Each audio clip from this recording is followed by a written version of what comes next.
The scene repeats itself nightly across suburban America. A man sits alone in his parked car, engine off but still unwilling to enter his own home. The house he mortgaged his life to purchase now feels like enemy territory, a place where his presence is tolerated rather than desired. Inside awaits a checklist of modern marital obligations, a wife who greets him with chore assignments rather than affection, children conditioned to view him as an ATM with legs, and the unspoken understanding that his needs rank dead last in the family hierarchy. This isn't some rare marital dysfunction, it's the inevitable result of an institution that's been systematically redesigned to exploit male labor while stripping away male authority. Where marriage once offered men domestic support and social standing in exchange for provision and protection, it now demands everything while giving nothing back. The modern husband is expected to be both traditional breadwinner and progressive co-parent, working punishing hours to maintain the household income while also sharing equally in chores and childcare. He must navigate this impossible duality without complaint, knowing any expression of frustration will be weaponized as fragile masculinity. The psychological toll manifests in ways society refuses to acknowledge. That after-work delay in the driveway? It's not laziness, it's the only moment of peace a man gets between his two full-time jobs, one paid, one unpaid. The withdrawn silence at dinner, not sulking, but the survival mechanism of a person who's learned his opinions carry no weight, the explosive arguments that seem to come from nowhere. They're the inevitable result of bottling up years of disrespect, until the pressure becomes unbearable. At the core of this crisis lies the systematic elimination of male authority from domestic life. Where fathers were once respected family leaders, they're now portrayed as bumbling fools in media and treated as such in their own homes. Decision-making follows a clear pattern. His suggestions are dismissed until proven correct, while her whims are treated as gospel. Financial prudence developed over decades gets overruled by her impulse purchases. Parenting instincts honed through experience are vetoed by mommy blog pseudoscience. Even the family dog seems to understand who really holds power in the household. What makes this dynamic particularly cruel is how it preys on men's biological wiring. Male psychology thrives on clear purpose and measurable achievement, precisely what modern marriage denies. At work, his contributions are quantified in paychecks and promotions. At home, his efforts disappear into a void of entitlement, where folded laundry earns no more appreciation than breathing. The masculine need for respect, not as a privilege, but as a basic condition of engagement, is pathologized as fragility, while her constant disrespect is reframed as empowerment. This toxic inversion creates walking ghosts, men who go through the motions of family life while dying inside. They're the ones staring blankly at Little League games, mechanically applauding school plays, and lying awake at 3 a.m., wondering when exactly they became strangers in their own lives. The tragedy isn't that these men are trapped, but that they've been convinced this slow-motion soul death is just what being a good husband and father feels like. The slow erosion of respect in modern marriages doesn't happen overnight. It's death by 1,000 paper cuts. It begins with the eye roll when he suggests budgeting for vacation. Then comes the public correction about his parenting. Soon he's being talked over at dinner parties, his stories helpfully finished by his wife. Before long, he's become the household punchline, the bumbling sitcom dad, whose opinions are automatically discounted before he even opens his mouth. This pattern isn't accidental. Our culture has spent decades systematically dismantling male authority while framing female dominance as empowerment. Watch any commercial, and you'll see the same tired trope. Clueless husband saved by his wise, long-suffering wife. School systems teach boys that their natural competitiveness is problematic, while girls' assertiveness gets celebrated. By the time these boys become husbands, they've been thoroughly conditioned to accept disrespect as normal, even deserved. The psychological impact is devastating. Men are hardwired to need respect like plants need sunlight. In the workplace, this need gets met through titles, salaries, and measurable achievements. But at home, where respect should be unconditional, men instead face constant testing. His financial acumen gets second-guessed on major purchases. His parenting gets micromanaged. His hobbies become sources of mockery rather than outlets for joy. Each small indignity chips away at his sense of worth until he either explodes in frustration, proving her point about his anger issues, or withdraws into sullen silence, confirming his emotional unavailability. What makes this particularly insidious is how society pathologizes men's natural reactions to chronic disrespect. When a woman feels unappreciated, we call it a valid emotional need. When a man feels disrespected, we call it fragile masculinity. This double standard creates impossible traps. If he voices his pain, he's being too sensitive. If he stays quiet, he's emotionally closed off. The only acceptable response is to gratefully accept whatever scraps of respect she chooses to throw his way. And even that gets framed as the bare minimum he should expect. The workplace comparison is revealing. Imagine if your boss constantly interrupted you in meetings, took credit for your ideas, and mocked your suggestions in front of colleagues. HR would rightfully call this a hostile work environment. Yet in marriages, this exact behavior gets reframed as keeping him humble or not letting his ego get too big.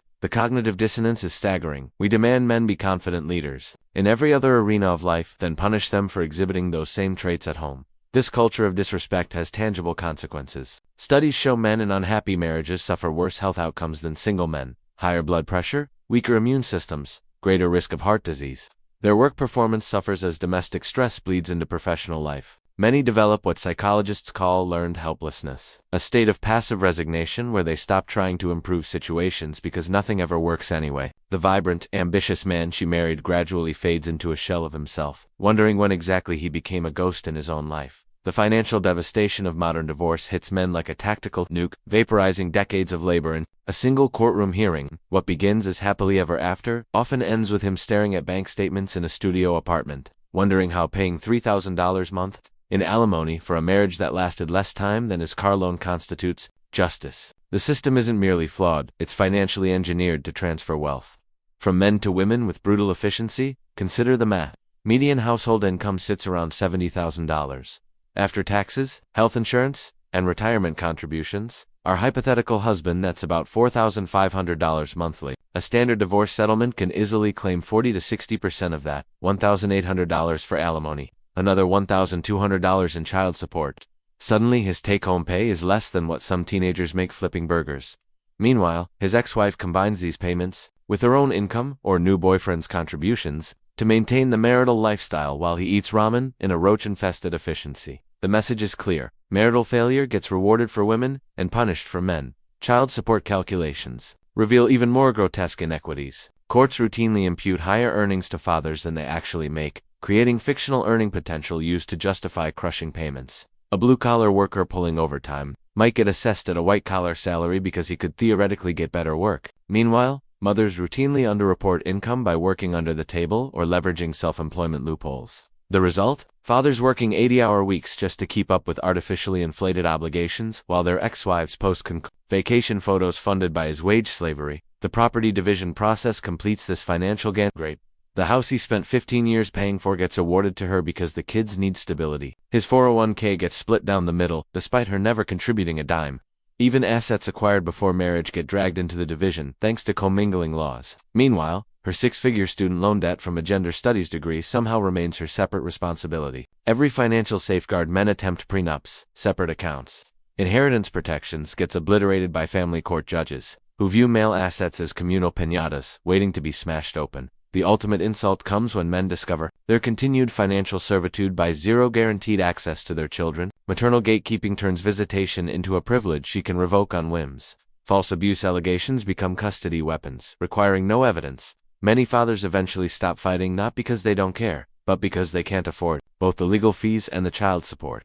The system knows this. It's designed to break men financially first, emotionally second. By the time the foreclosure notices arrive and the repo man takes his car, that once proud provider has been reduced to a broken wage slave funding the destruction of his own family. The marital bedroom has become the modern man's torture chamber, a place where hope goes to die. What begins with passionate honeymoon sex inevitably decays into scheduled maintenance sex, then pity hunt jobs before settling into a barren wasteland of rejection. The statistics tell the grim truth. 20 to 40% of marriages become functionally sexless, with couples averaging just 10 intimate encounters per year.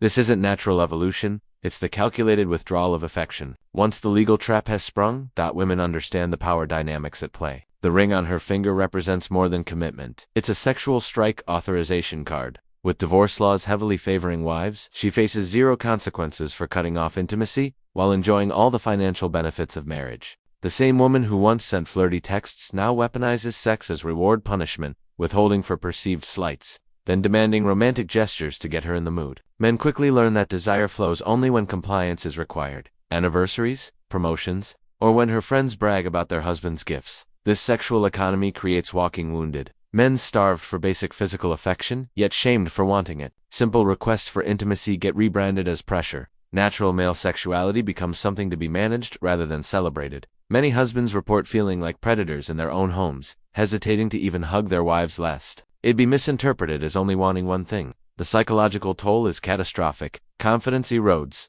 self-worth plummets, and resentment builds like arterial plaque. Meanwhile, Society gaslights these men about their suffering. Marriage counselors parrot toxic platitudes like sex isn't everything, while ignoring studies showing sexual frequency as the #1 predictor of marital happiness for men. Doctors push antidepressants rather than address the root cause of male depression, touch starvation in their own beds.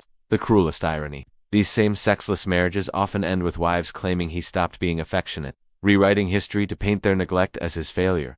The workplace comparison is revealing. Imagine if your paycheck stopped coming unless you performed. Unreciprocated emotional labor, remembering obscure anniversaries, planning elaborate date nights, and endlessly discussing feelings with no guarantee of compensation. You'd rightfully call this wage theft. Yet in marriages, men are expected to pour endless romantic effort into relationships where physical intimacy has become extinct. The Venn diagram between husbands who get regular sex and those who've maintained some semblance of personal boundaries isn't a circle, but the overlap is striking.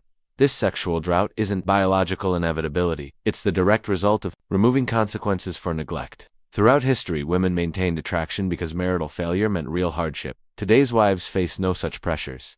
The man who finally snaps and seeks affection elsewhere becomes the villain, while the wife who spent years starving him of touch plays the victim. The system is perfectly designed to keep men trapped, starving, but never satisfied, guilty for wanting what they were promised when they said I do. The modern man stands at a crossroads. One path leads to the hollowed-out husk of traditional marriage, the other to uncharted territory of true masculine freedom. Choosing the latter requires dismantling decades of social programming that equates manhood with marital servitude. The red pill reality? Today's most empowered men aren't playing the marriage game at all. They're rewriting the rules entirely. Through strategic cohabitation, rotating monogamy, and ironclad asset protection. Consider the numbers. Unmarried men report higher life satisfaction, lower stress levels, and greater career success than their married counterparts. They're not lonely basement dwellers, they're high-value bachelors maintaining multiple romantic options. While avoiding legal entanglements, the smartest understand that commitment should be earned through continuous attraction, not enforced by state contracts. They date women 5 to 10 years younger, maintaining leverage through their peak earning years while avoiding the married at 30,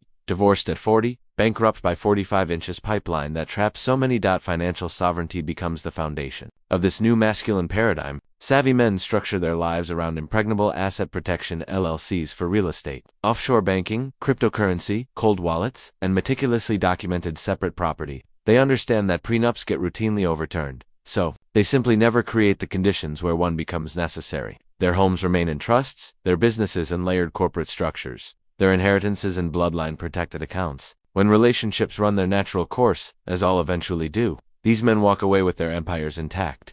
The psychological shift proves equally transformative. Liberated from the constant negotiation of marital politics, these men channel energy into exponential self-improvement. Morning routines replace marital squabbles. Gym sessions substitute for couples counseling. Side hustles flourish where Netflix and chill stagnation once festered. They cultivate what sociologists call positive masculinity, becoming so fundamentally high value that women must bring equal energy to access their world. Rather than men debasing themselves for female attention, children need not be sacrificed at the altar of freedom. Discerning men practice conscious co-parenting, having kids with carefully vetted partners, while avoiding marriage licenses that turn offspring into financial weapons. They document everything, establish custody expectations up front, and often find more meaningful parenting roles as part-time fathers than they ever could as henpecked husbands. Some even opt for international surrogacy, securing their bloodline without romantic entanglement at all. The coming decade will see this post-marital masculinity explode as more men awaken to the raw deal of traditional unions. Already, young males are delaying marriage longer than any generation in history, not from fear of commitment, but from rational assessment of risks versus rewards. They've watched their fathers get financially neutered in divorce courts. Their uncles become weekend visitors in their children's lives. Their married friends turn into shell-shocked paycheck providers. The smart money isn't on reforming marriage, it's on building fulfilling lives outside it altogether. For the awakened man, freedom isn't the absence of love, it's the ability to experience connection without chains.